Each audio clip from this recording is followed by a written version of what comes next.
오늘 누가복음 우리가 읽은 이 본문의 말씀은 누가복음 2장 22절부터 시작하는 말씀입니다. 모세의 법대로 정결 예식의 날이 참해. 이 정결 예식이라는 것은 어머니 마리아를 위한 정결 예식이었죠. 7일 그리고 33일 지나서 40일 되는 그 날을 맞춰서 정결 예식을 합니다. 그리고 두 번째는 이 첫 아들, 그 첫 아들에 대한 대속법으로서 이 예루살렘의 성전에 왔다 이렇게 얘기하고 있는 겁니다. 그러니까 40일 되어서 어머니 마리아를 위해서 그리고 아기 예수님을 위해서 이렇게 오신 겁니다. 왔을 때의 첫 번째 사람이 시몬이었죠. 그 시몬이 아기 예수님을 안고 노래합니다. 그것이 유명한 시몬의 노래입니다.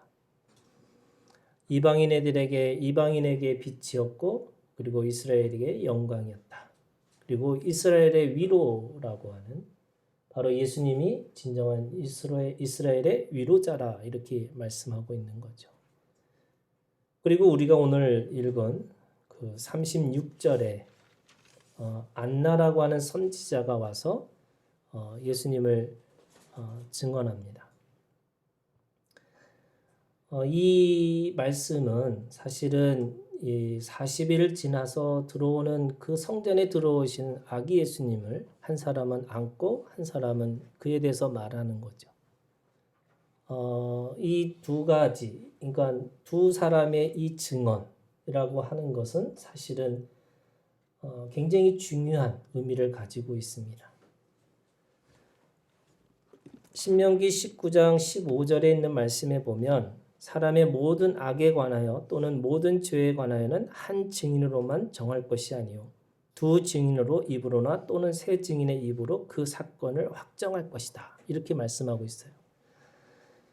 그러니까 유대인들의 법에 의하면은 한 사람의 증언으로는 되지 않는다는 거예요. 반드시 두 사람 또는 세 사람의 증언으로만 그것이 사실이 된다. 이렇게 되는 거죠.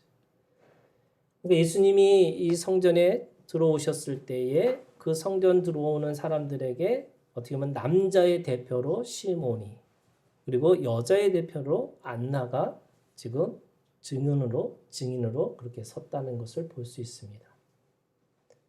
그래서 아기 예수님이 시몬에게는 이스라엘의 위로라고 하는 그 주제를 가지고 고백하고 있는 거고 또 안나 선지자에게는 그죠? 똑같이 오늘 말씀해 보니까 38절에 예루살렘의 속량을 바라는 모든 사람에게 이렇게 돼 있어요. 그러니까 예루살렘의 속량을 기다리는 바라는 사람들에게 예수님이 맞다고 이렇게 고백하고 있는 거죠. 여러분 우리가 믿는다라는 게 도대체 뭘까? 그 사도행전에 있는 말씀에 보면요. 우리가 증인이 되는 겁니다. 그러니까 우리가 증언자가 되고 그 증언의 증인으로 서야 되는 것이 우리의 몫입니다.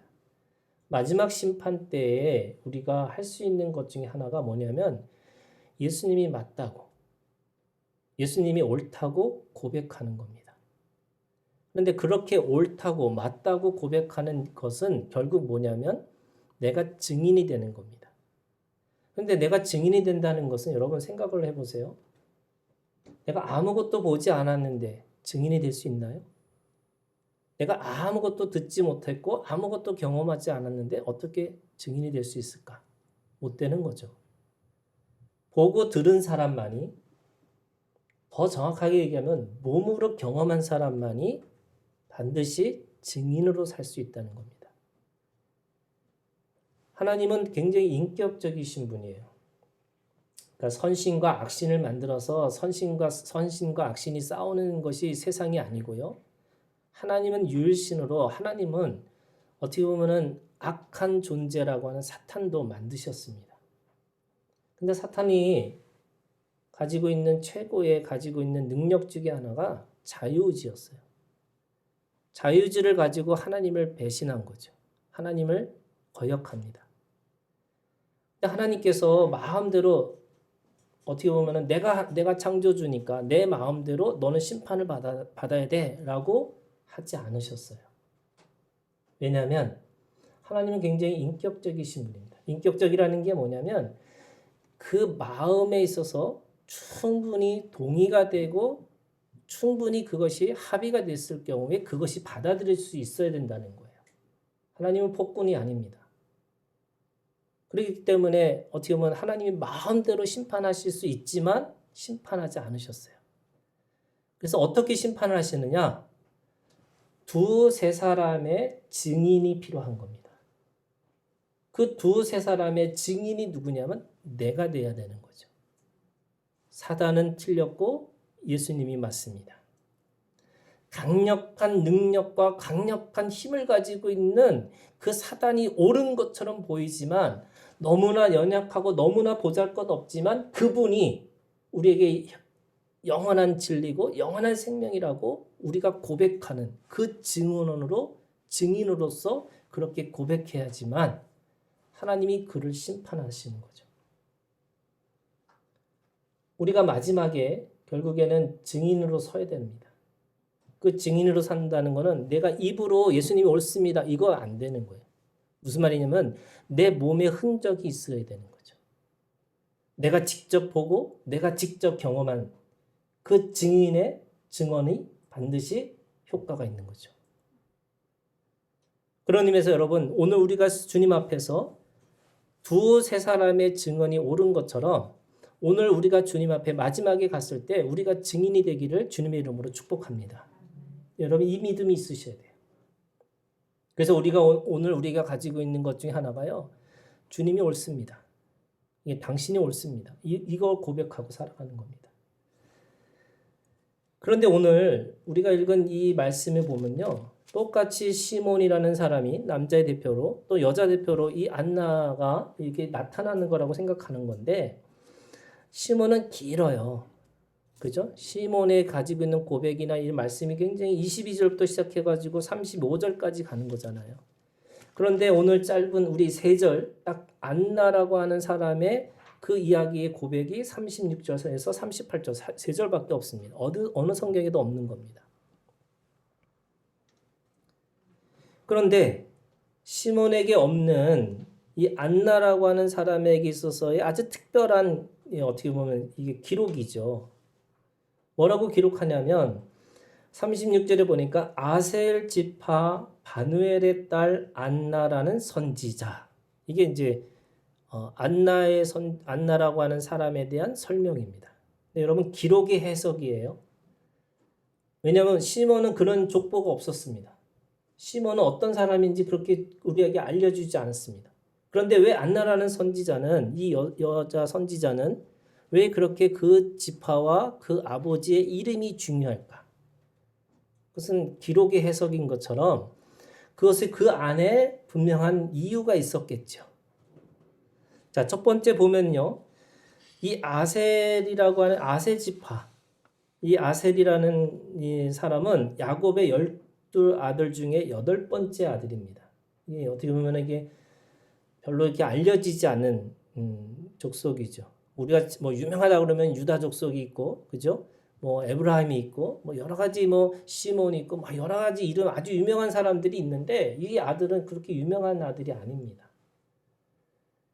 근데 이 아들에게 있어서 이 아셀에게 있어서 아브라함도 축복하고 모세도 축복합니다.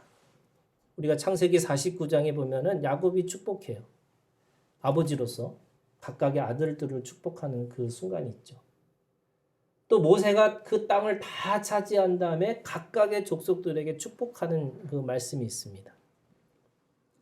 창세기 49장 20절에 야곱의 고백이 뭐냐면 축복이 뭐냐면 아셀에게서 나는 먹을 것은 기름진 것이라 그가 왕의 수라상을 차리로다.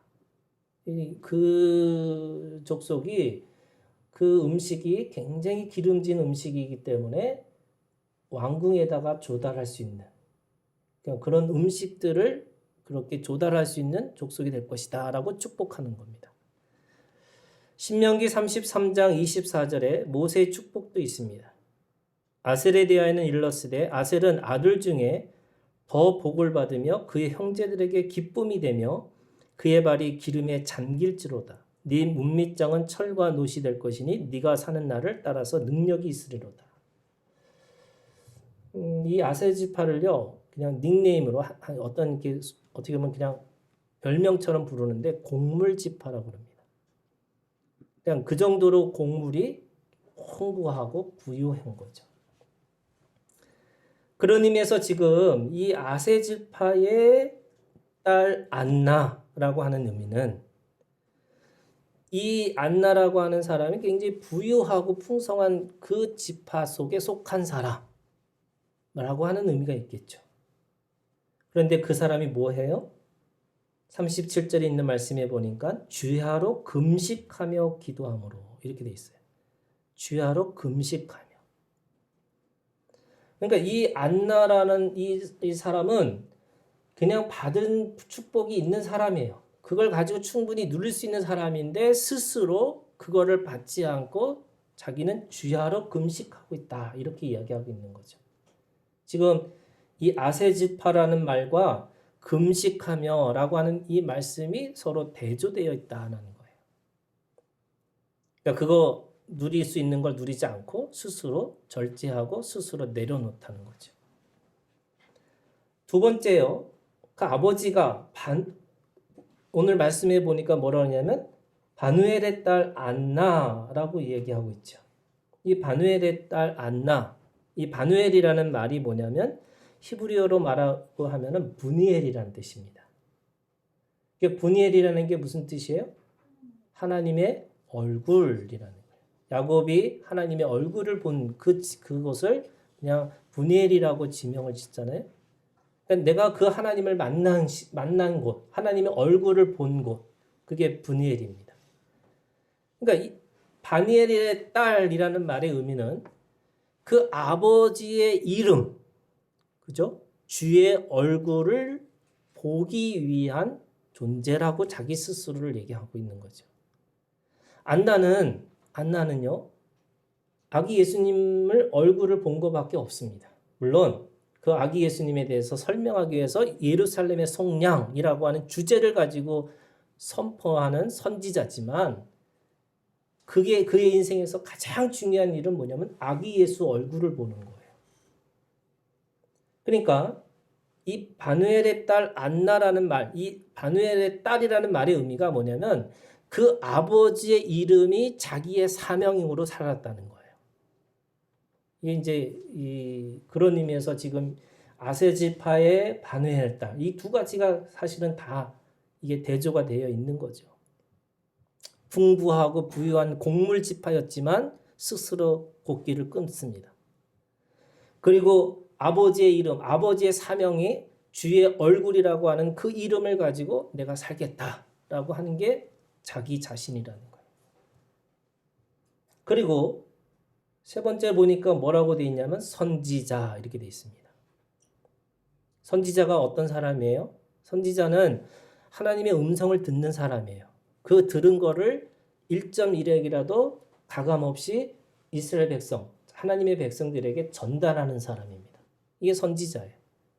거꾸로 제사장은 어떤 사람이냐? 사람들이 가지고 있는 아픔이나 사람이 가지고 있는 상처나 사람이 가지고 있는 죄를 가지고 하나님 앞에 가서 그들을 위해서 기도하는 사람이에요. 다르죠. 선지자와 제사장이 다릅니다. 그러니까 이 사람은 하나님 음성이 뭔지를 늘 듣고 있는 거죠.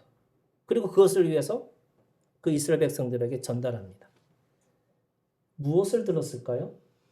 오늘 이 말씀이죠. 예루살렘의 속량을 들은 거죠. 예루살렘의 속량을 들은 겁니다.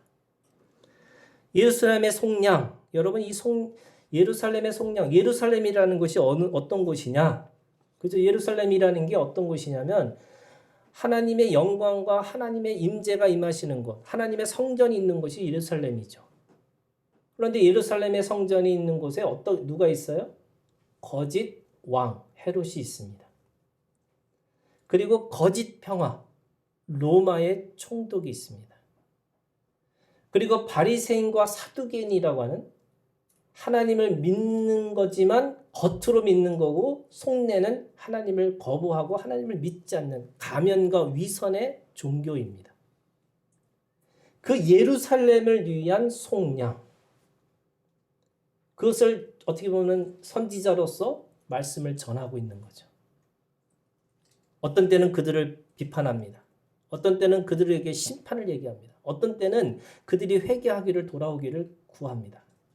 그리고 속량이라고 하는 예수 그리스도가 오셔야지만 너희들이 진정한 죄사함을 받을 수 있다고. 예루살렘이라고 하는 그 이름값으로 그 영광과 임재를 살아갈 수 있다고. 그렇게 선포하고 살아가는 선지자입니다. 근데 여러분, 이 36절에서 아세지파 바누엘의 딸 안나라는 선지자라고 하지만 그 사명을 가지고 있는 안나 선지자가 오늘 말씀해 보니까 그렇게 호락호락하지 않는 인생을 또는 그 사명을 가지고 살 수 없는 조건들을 설명하고 있어요. 뭐라고 되어 있어요? 제일 먼저 뭐라고 했냐면 나이가 매우 많았더라 이렇게 얘기하고 있어요. 그래서 얼마나 많은지를 기록합니다. 이게 참 재밌어요. 그냥 많았더라 하고 한 번에 끝냈으면 몰랐는데 이게 얼마나 많은지를 지금 그래서 이렇게 사람들한테 이 기록을 써놓은 거예요. 그래서 이 성경학자들이 도대체 이 사람이 얼마나 많은지가 사실은 논란입니다. 얼마나 많아요? 자, 보니까 오늘 말씀이 이렇게 돼 있어요. 이게 계산하시는 거예요. 그가 결혼한 후, 그럼 결혼이 언제 했을까? 보통 한 14살 정도 했다는 거예요. 보통 사람들이 생각하기에. 그 다음에 결혼한 후 7해 동안 남편과 함께 살다가 그러면 보통 14살에 결혼해서 7년을 살았다는 거죠. 그럼 몇 살이 돼요? 21살 되는 거죠. 21년이 됩니다. 그리고 함께 살다가 과부가 되고 84세가 되었더라. 근데 이 84세가 84년이 됐다라는 말로도 해석이 돼요.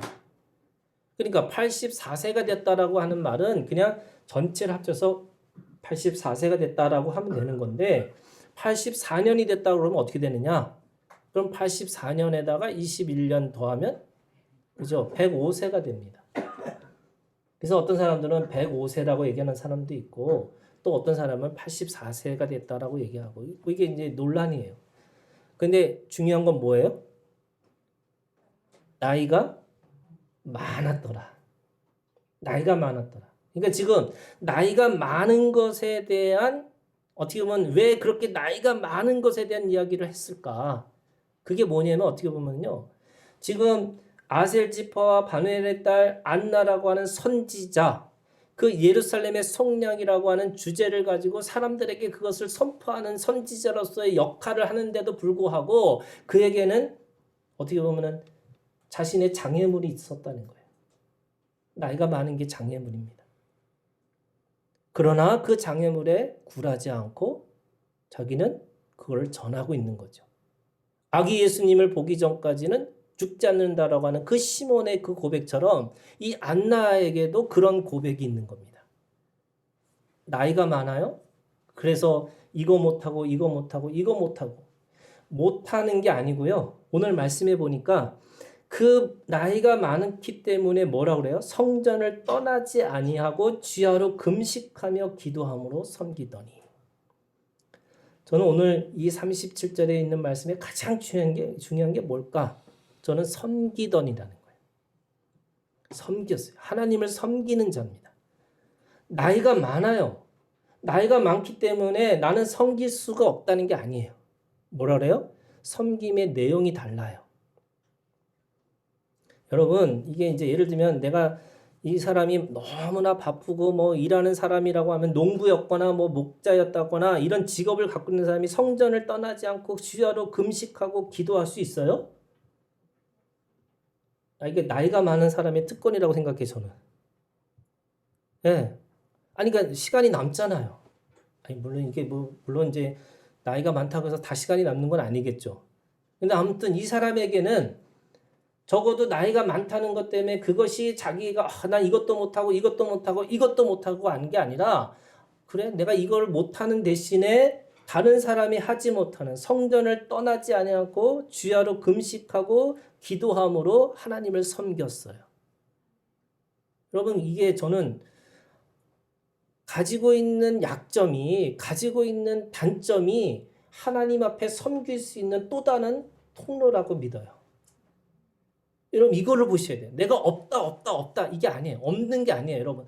없기 때문에 또 다른 능력이 있어요. 약함이 뭐예요? 강함이에요. 없음이 뭐예요? 부유함이에요. 무지가 하나님 앞에 지혜예요. 그렇기 때문에 이 여인에게 있어서, 이 안나 선지자에게서 내가 나이가 많았어요. 그러나 그것 때문에 하나님을 섬겼더니 이렇게 되는 거죠. 여러분, 이 믿음이 있기를 주님의 이름으로 축복합니다. 이 믿음 가지셔야 돼요. 두 번째, 이 여인이 가지고 있는 이 장애가 뭐냐면 과부입니다. 이 과부라고 하는 것은 여러분 그냥 과부 이게 아니잖아요. 어떻게 보면은 옛날의 상황과 지금의 상황이 너무 다르긴 하지만 이 과부라는 것이 뭐냐면 고아와 과부와 나그네와 같은 의미죠. 고아와 과부와 나그네가 같은 의미입니다. 이 사람들에게는 세 가지가 없어요. 첫 번째, 이들에게는 물질이 없습니다. 돈이 없어요. 인생이 하루살이입니다. 하루를 행복하게 살면 되는 사람들이에요. 부자가 일부러 떨어뜨리는 이삭을 줍고 살거나 주인의 환대에 몸을 맡겨야 살아가는 인생입니다. 그렇기 때문에 관심이 늘 뭐예요? 오늘 내가 무엇을 먹을까? 무엇을 입을까? 무엇을 마실까? 이 사람들에게 가지고 있는 관심이 그거예요. 우리가 지금에 살아가는 그 한 여인이 혼자 산다 이런 뜻의 의미가 아니에요. 두 번째는요. 이들에게는 보호자가 없어요. 여러분, 보호자가 없다는 게 뭐냐면 자신의 권리를 변호하거나 자신의 권리를 지켜줄 수 있는 사람이 없다는 거예요. 이 사람들은 권리가 없는 사람처럼 사람들한테 취급받는 거죠. 그래서 어떻게 해요? 주눅이 들 수밖에 없습니다. 고아와 과부와 나그네라는 이 세 사람의 이 종류의 사람들은 주눅이 들어서 살아가는 거예요. 여러분, 주눅이 들은 사람에게 제일 빠른 게 뭐냐면 눈치예요. 눈치밥 있어야 되잖아요. 네. 자신감이 없습니다. 자존감이 없어요. 어떻게 보면 이 보호자가 없다는 말 자체가 세 번째 의미가 뭐냐면 지혜가 없습니다. 이 지혜라는 게 뭐냐면 이게 어떤 이게 그 하나님에 대한 지혜 이런 지혜가 아니고요. 살아가는 요령, 살아가는 기술이 없다는 거예요. 왜냐하면 남성 중심의 사회잖아요. 누군가 남편이 나한테 보호가 돼서 남편이 세상에서 사회에서 일을 해가지고 벌어서 줘야 되는데 나가서 일을 할 수 있는 사람이 아니에요. 기술이 없어요. 지혜가 없다는 겁니다. 그 지혜를 찾지만 남편이 없기 때문에 부모가 없기 때문에 함께할 이웃이 없기 때문에 그들에게는 그렇게 세상을 살아갈 수 있는 지혜가 없다는 말씀이에요. 그러면 여러분 과부가 해야 될 고민이 뭘까요? 과부의 고민이 뭐냐면 내가 오늘 어떻게 살 수 있을까? 물질을 구하겠죠. 또 내가 누군가에게 밑에 가서 살아야 되지 않을까? 남편 구하고 살아가야죠. 그리고 또 어떻게 보면 내가 삶의 지혜를 배우기 위해서 그 지혜를 어떻게 깨달을 수 있을까 하고 생각하고 살아가야 되는 거죠. 그런데 이 안나라는 말에 원래 히브리어는 한나예요. 은혜라는 뜻입니다. 이 은혜라고 하는 이 안나는 나이가 많고 과부라는 것이 하나도 걸림돌이 될 수 없다고 믿고 그런 사명을 위해서 살아갑니다. 그래서 그 성전을 떠나지 않고 주님을 섬기면서 뭐라고 했냐면 과부이기 때문에 남편이 없기 때문에 돈이 없기 때문에 보호자가 없기 때문에 지혜가 부족하기 때문에 그렇게 살아가는 것이 아니라 뭐예요? 가문의 언약을 붙잡고 살아갑니다. 어떻게 보면 보호자가 없기 때문에 아버지의 이름을 믿고 살아갑니다. 지혜가 부족하지만 오직 예루살렘의 속량이라는 주제에 집중하고 살아갑니다. 여러분, 이게 은혜예요. 아까 나이가 많더라라는 것도 없는 것의 조건이라면 과부도 없는 것 때문에 그 과부라는 것 때문에 내가 다른 어떤 것을 구하고 살아가는 게 아니라 더 하나님의 말씀에 그 가문의 은혜에 자기 아버지의 이름에 더 집중하고 살아갈 수 있다고 말씀하고 있는 거예요. 여러분, 이게 어떻게 보면은 우리가 가지고 있는 삶이라는 게 계속 없다라는 걸 따지고 살아가면요, 맨날 다른 게 우리가 그거 세상의 것을 구하고 살아갈 수밖에 없는 거죠. 여러분, 이 은혜가 있기를 주님의 이름으로 축복합니다. 여러분, 안나의 최고의 은혜가 뭐냐면요, 선지자로 말씀을 선포하는 일이었는데 그 선포가 예루살렘의 속량이라고 그랬죠.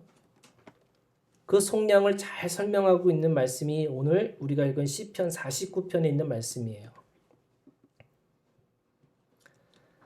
속량이라는 말은 몸값을 지불하고 자유를 주는 행위를 의미합니다. 속량이라는 게 뭐냐? 그러니까 이 대가를 지불해서 그걸 다시 찾아내는 그 자유를 말하는 게 속량이라는 거예요. 근데 값을 치를 때 돈을 내잖아요. 그 돈을 내는 걸 뭐라고 하냐면 속전이라고 그래요. 그래서 시편 여러분 49편에 있는 말씀에 보면 7절에 보세요. 7절에 구원하지 못하며 그를 위한 뭐라고 그래요? 속전을 하나님께 바치지도 못할 것은, 속전이라는 건 그의 실제적인 대속물을 얘기하고 있어요. 그랬더니 8절에 뭐라고 그래요?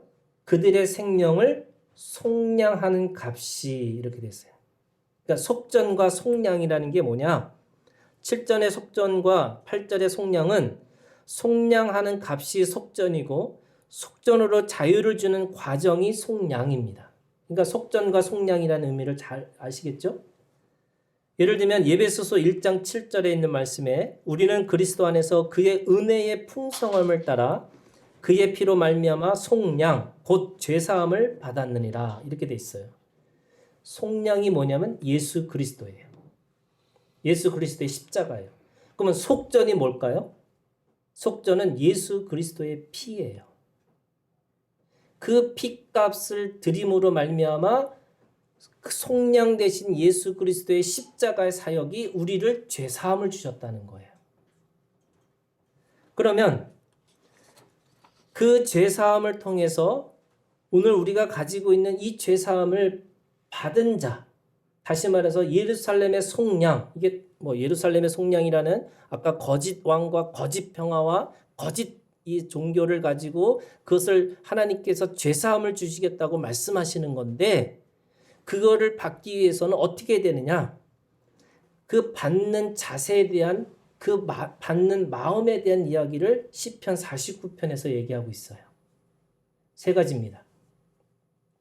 어떻게 보면 여러분, 이 안나 선지자가 예루살렘의 속량을 말하면서 너희들이 이것을 받으라라고 할 때 어떻게 받아야 되느냐?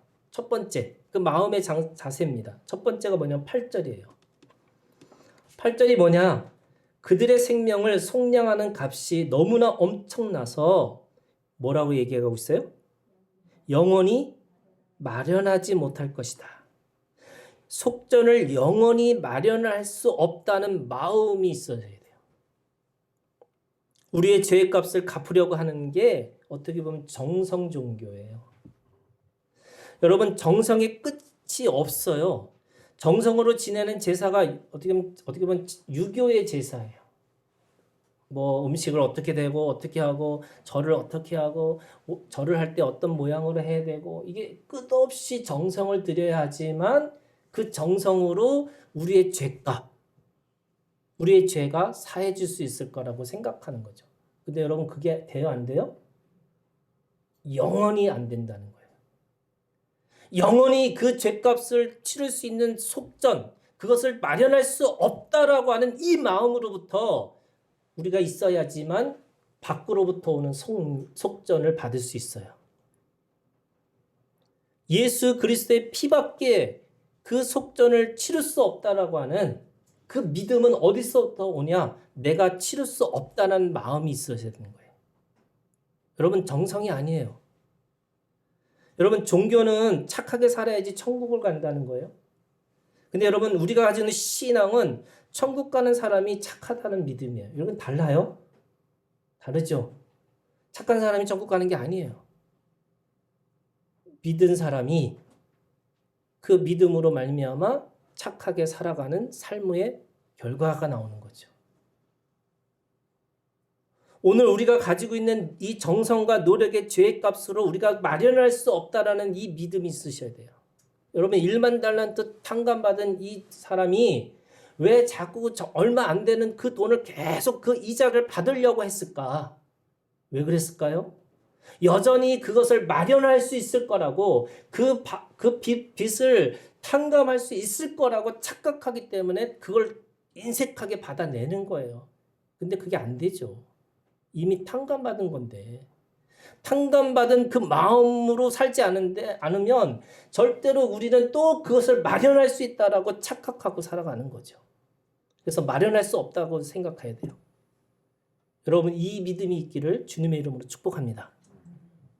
마련할 수 없어요. 두 번째는 12절과 20절에 있는 말씀이에요. 12절에 뭐라고 되어 있냐면 사람은 종기하나 장구하지 못하며 멸망하는 짐승 같도다. 20절에도 종기하나 깨닫지 못한 사람은 멸망하는 짐승 같도다. 저는 여러분 이거예요. 멸망하는 짐승 같다라는 것을 인정하는 마음이에요. 우리는 짐승이에요. 이게 짐승이라는 것을 깨달아야지만, 이 마음을 깨달아야지만 진짜 사람이신 예수 그리스도 그 마음이 우리 가운데 들어올 수 있다는 거예요. 여러분, 짐승이 뭐예요? 양육강식이에요. 적자생존이에요. 내가 자꾸 뭔가를 이루어야지만, 뭔가를 해야지만 내가 그것을 내가 가치가 있다고 생각하는 거예요. 그거 아니에요. 속정과 속량이라고 하는 예수 그리스도의 피밖에 없다라고 하는 그 믿음은 내가 가지고 있는 노력과 내가 가지고 있는 무엇으로 되는 게 아니라는 거예요. 그래서 여러분, 그게 뭐예요? 우린 짐승이에요. 너무 짐승이라고 하니까 너무 죄송하긴 하지만 우리가 이 마음 안에 짐승 같은 마음이 있다는 걸 인정하셔야 돼요.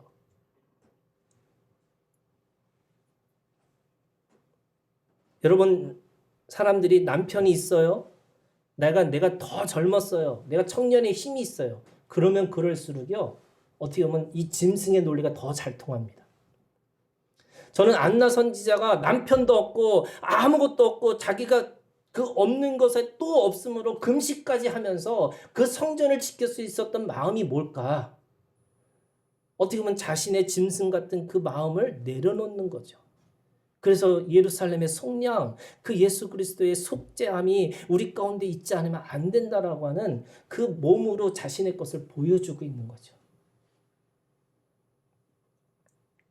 마지막으로 여러분, 세 번째 뭐라고 그러냐면 14절에 그들은 양같이 스올에 두기로 작정되었으니 사망이 그들의 목자일 것이라. 정직한 자들이 아침에 그들을 다스리니. 이게 정직함이에요. 정직한 마음입니다. 내가 마련할 수 없던 마음을 정직하게, 내가 짐승 같다는 것을 정직하게. 그래서 할 수 없는 것이 신앙에서는 주 안에서 모든 걸 할 수 있다는 문을 열 수 있는 열쇠예요. 할 수 없다라는 게 진짜 예수 그리스도 안에서 할 수 있는 거예요.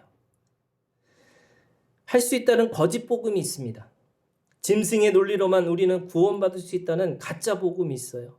이 모든 것을 정직하게 이해하고 인정하고 받아들여야만 우리는 아기 예수가 우리의 속량이 될 수 있다는 그 믿음으로 살아갈 수 있는 거죠. 그런 의미에서 여러분, 예수 그리스도의 속량에는 영원한 생명의 능력이 있습니다. 그리고 이 영원한 생명의 자유가 있어요. 이 자유가 제가 오늘 말씀드린 9가지가 있어요. 9가지. 큰 틀에서는 3가지인데 그 3가지의 3가지 9가지 자유가 있어요. 여러분, 이 자유를 예수 그리스도의 속량을 믿으심으로 말미암아 누리셨으면 좋겠어요. 이 누리셔야 돼요. 우리에게 예수 그리스도의 주시는 죄사함과 예수 그리스도의 속량을 통해서 우리에게 자유함을 주셨는데 첫 번째가요. 짐승으로부터 떠나는 자유입니다. 예, from sin이에요. 짐승으로부터 떠나는 자유. 그것이 뭐냐면 첫 번째, 물질의 자유가 있습니다. 썩고 쇠하고 없어지는 물질로부터 자유하고 이제는 하나님 아버지의 공급함으로 살아갈 수 있는 믿음의 자유가 있어요. 무엇을 먹을까 마실까 입을까를 염려하는 고아처럼 과부처럼 나그네처럼 살아가는 인생이 아니라 하나님 아버지가 계심으로 말미암아 그 아버지가 주시는 공급함으로 살아가기 때문에 먼저 그의 나라와 그 의를 구할 수 있는 능력, 자유가 있어요. 여러분 이게 우리가 가지고 있는 물질의 자유입니다. 두 번째는요. 관계의 자유가 있어요. 예수님의 제자들은 배와 부친을 버려두고 주님을 쫓아갑니다. 본토 친척 아비집을 떠나서 아브라함은 믿음의 자유를 누리고 살아갑니다. 하나님이 주신 새로운 관계의 자유가 있어요. 혈육으로부터 떠나서 이제는 혈육이 아니라 이제는 영적인 관계의 자유함으로 살아갈 수 있어요. 세 번째는요. 거짓 영으로부터의 자유가 있어요. 허물과 죄로 죽었던 우리를 살리셨는데 아버지께로부터 난 자는 악한 자가 그를 만지지도 못한다고 말씀하고 있어요. 주의 피는 우리를 보호하시고 주의 피는 우리를 지켜주신다고 말씀하고 있습니다. 그래서 우리는 예수 그리스도의 죄사함으로 과거의 죄, 현재의 죄, 미래의 죄까지 다 보호받기 때문에 거짓 영이 우리를 어떻게 할 수가 없다는 거예요. 여러분 이 자유가 우리 가운데 있습니다. 그러면 이 짐승으로부터의 자유, from sin이 있으면 두 번째는 하나님의 형상의 사람으로 사는 자유가 있어요. 이게 against sin이에요. 내가 죄와 싸우는 자유가 있습니다. 죄와 피 흘리면서 싸우면서 살아가는 사람의 자유가 있어요. 짐승으로 살지 않고 이제는 하나님의 형상대로 지음받은 사람의 자유가 있습니다. 하나님의 아들이 된 거죠. 아들에게는 신분과 그 신분에 어울리는 능력이 있습니다. 여러분 첫 번째 어떻게 보면 사람의 자유 중에 하나가 언약의 자유가 있습니다. 언약의 자유. 살리시는 영이 영혼을 살리셨어요. 그죠? 주님의 영이 살리셨어요, 우리를. 그런데 이제는 거하시는 영이 이제는 우리 영혼에게 말씀하세요. 그래서 말씀을 두고 말씀을 따라 말씀을 이루고 살아가는 자유가 있습니다. 우리가요. 무엇을 할까? 어떻게 살아야 될까? 어떤 방법을 구할까? 이게 아니라 오늘 우리 마음속에 거하시는 말씀을 주셔서 그 말씀이 비치고 그 말씀이 우리의 발걸음이 되고 그 말씀이 오늘 우리 가운데 진리라고 말씀하고 있습니다. 이게 자유죠. 여러분 이게 자유입니다. 말씀의 자유를 누리고 사셔야 돼요. 두 번째는요. 사귐의 자유가 있습니다. 하나님과 영원히 사귀는 놀라운 복을 주셨어요. 이 사귐이 우리에게 주신 최고의 자유, 누림의 자유 중에 하나입니다. 이 누림으로 인해서 우리는 기쁩니다. 이 누림으로 우리는 행복합니다. 감사하고 찬양을 올립니다. 왜요? 그 사귐이 얼마나 좋은데요. 여러분 얼마나 좋은데요.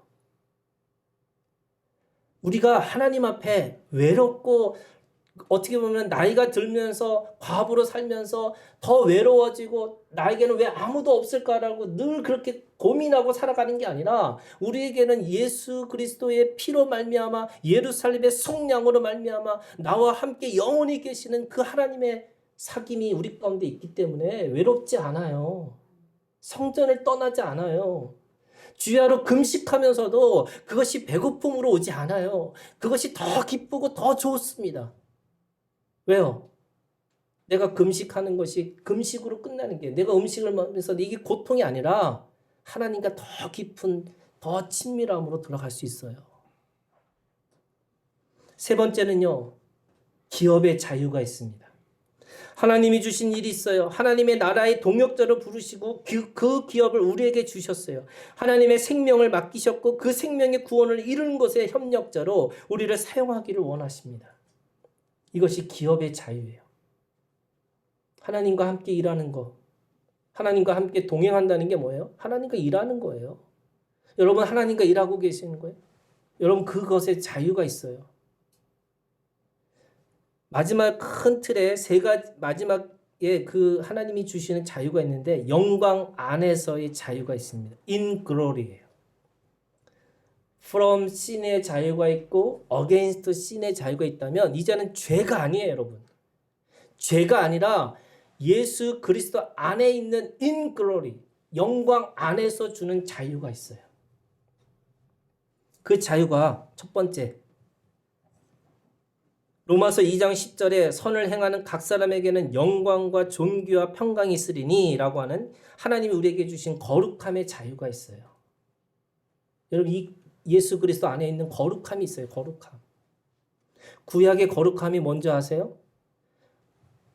어떤 공간으로 들어가야 돼요? 어떤 시간 안으로 들어가야 돼요. 그 시간에, 그 공간에 들어가야지 거룩한 존재가 돼요. 그래서 어떻게 되냐면 번제단에서 성소로 들어가야 돼요. 성소에서 지성소로 들어가야 돼요. 왜? 그 지성소로에 들어가야지 하나님의 거룩함에 영광과 임재 안에 들어갈 수 있어요. 근데 여러분, 예수님의 거룩함은 그 거룩함이 아니에요.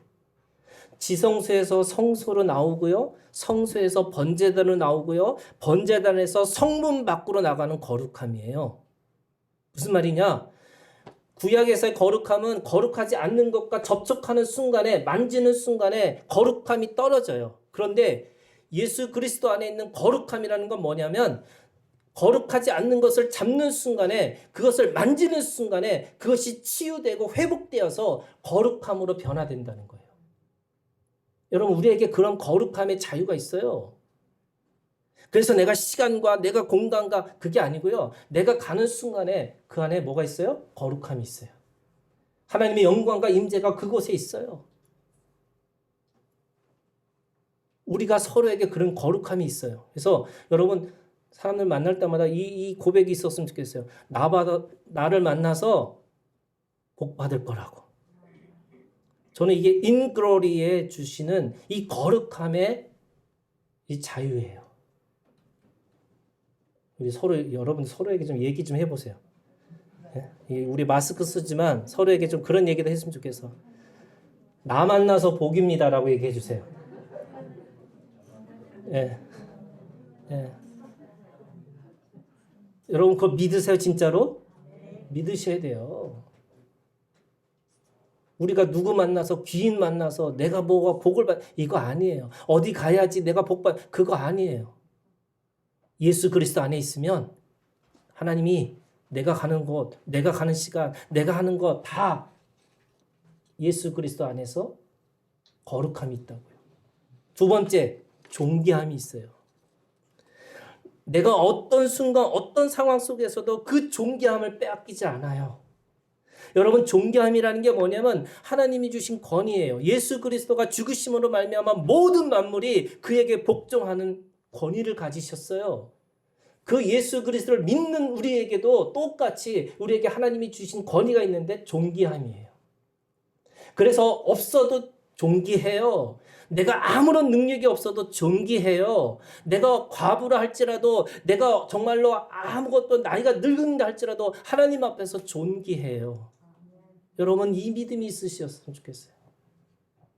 세 번째, 마지막이에요. 여러분, 평강의 자유입니다. 내가 어떤 순간 어떤 상황에서도 염려와 두려움이 없어요. 그게 평강이에요. 예루살렘이라는 게 뭐냐? 여러분, 예루살렘이나 살렘이 평강이에요. 예루살렘이라는 뜻이 뭐냐면 평화의 기초, 평화의 터라는 뜻이에요. 예루살렘의 속량, 예루살렘의 속량으로 오신 예수 그리스도로 말미암아 우리에게 주신 것이 뭐냐면 평화의 터가 되셨고 평강의 터가 되셨고 세상이 알 수도 없고 세상이 줄 수 없는 우리에게 진정한 평안이 우리 가운데 있다라고 말씀하고 있어요. 여러분, 이 평강의 이 자유를 누리시기를 주님의 이름으로 축복합니다. 예수 그리스도만이 우리의 거룩함이고 존귀함이고 평강입니다. 예루살렘의 속량을 선포한 안나 선지자의 복이 우리에게도 있기를 주님의 이름으로 축복합니다. 여러분, 이 믿음의 영원한 자유를 누리고 살아가는 하나교회 지체들이 되시기를 주님의 이름으로 축복합니다. 기도하겠습니다.